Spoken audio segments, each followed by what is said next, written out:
Instructor-X here, looking back again at some differences between competition sport fighting and dealing with violent situations. Let's hand over to the MMA UFC legend George St. Pierre to see what he has to say about some things. In a street fight, I would rather fight Francis Ngannou than fight the Bas Rutten in a street fight. Okay, there you see George St. Pierre saying he would prefer to fight Francis Ngannou in the cage than fight Bas Rutten on the street. The reason is very simple. Fighting on the street is much more dangerous and poses much higher risks than fighting in the cage.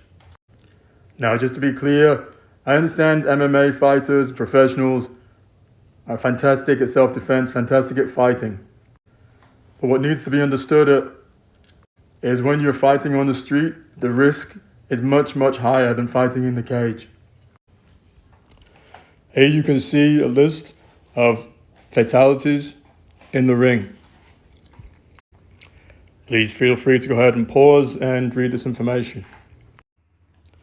If we take the same stats as boxing, which has been going on longer, then approximately 8 people per year die. And as you can see from this statistic, 475,000 people died in 2019 from homicide-related incidents. Dealing with street violence poses much higher risks than fighting in the ring.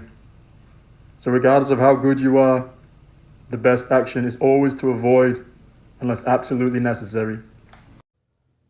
Here is Anthony Smith, UFC fighter, giving his account of what happened when somebody tried to break into his house. Again, you can go ahead and pause and read.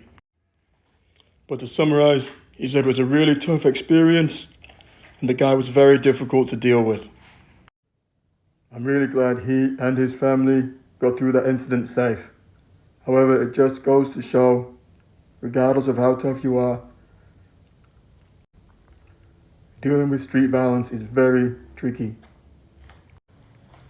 As always, let me know what you think in the comments, if you agree or disagree with what I've said, and I'm happy to answer any questions you have.